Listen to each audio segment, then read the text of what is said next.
Today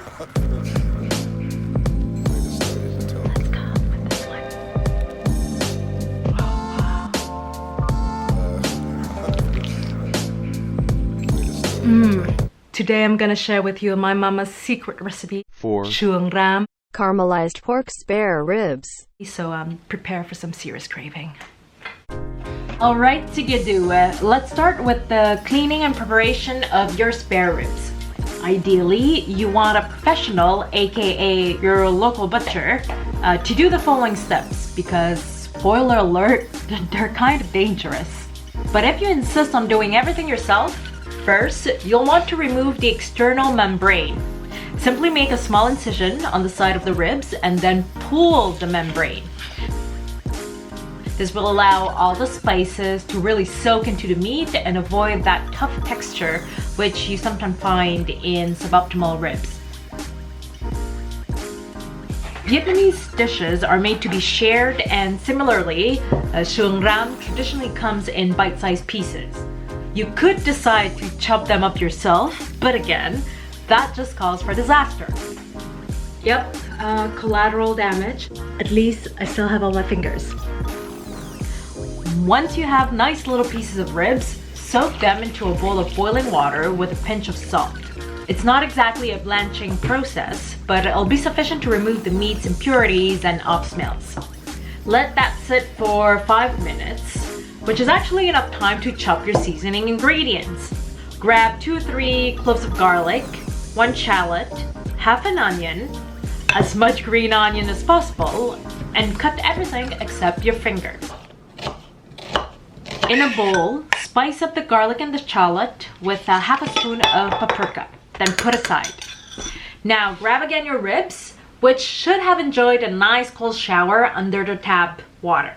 To give these ribs all the flavors they deserve, marinate them with a spoonful of coconut water, compulsory fish sauce, pinch of salt, pinch of chicken stock, a third of the garlic shallot paprika mix, and some black pepper. I feel I'm missing one ingredient. The oyster sauce. That will bring another layer of salty sweet umami bomb into the mix. So yeah, you don't want to forget that ingredient. Let the meat and the seasoning hang out for 15-20 minutes. Then when they're ready to heat things up a notch, bring out the brown sugar. I like to put a spoon of water in the pan on high heat before incorporating my sugar to create the caramel sauce.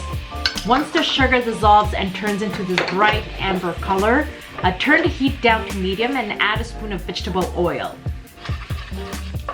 Bring into the mix a third of that, again, garlic shallot paprika mix and sriracha sauce to your taste. Now give these good friends a good minute to release a little bit of the flavors before adding the ribs. Stir evenly to get the color on every side of every piece. Things may get a bit lumpy, but don't worry, the heat will eventually dissolve any clump you see.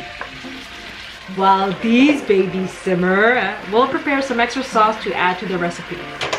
It's made of all the ingredients we've seen before, so brown sugar, fish sauce, chicken stock, water, sriracha, and oyster sauce. When the pork pieces start showing a nice golden brown color, pour in the extra sauce. Whatever is left of your garlic shallot paprika mix, the onion, and let the waiting game begin. On low heat, let the ribs simmer for 20 to 30 minutes.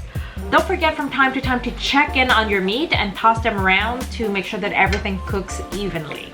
Trust me, your patience will be rewarded. Should the gods of chuang ram allows, you will get a mouth-watering pork rib covered in a shiny, sexy glaze of deliciousness. So as a final touch, sprinkle some green onions and sesame seeds on top and serve.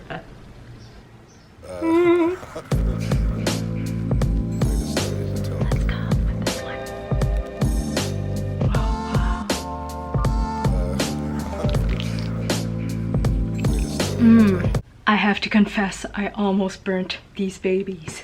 But they're okay, so we can eat them. Let's go with this one. Actually, let me dip it into the sauce at the bottom. That's the best part. I could have done a little bit more sauce, but next time. Lesson learned for next time.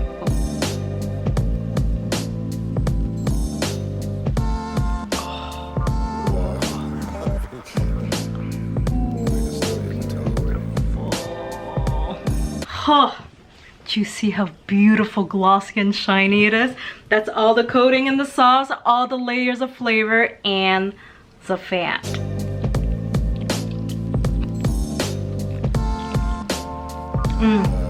These are fantastic. Wow.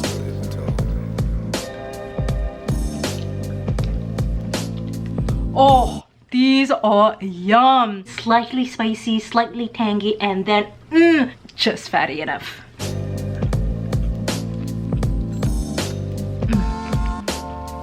This is it for this week's recipe.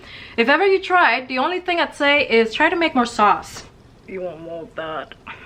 Because that's kind of the wonderfulness, and there's clearly not enough in this bowl. But other than that, pretty spot on. I hope you enjoyed it. If you're new to this channel, don't forget to subscribe for more finger-licking good, delicious recipes and adventures. And on this, I'll see you next time.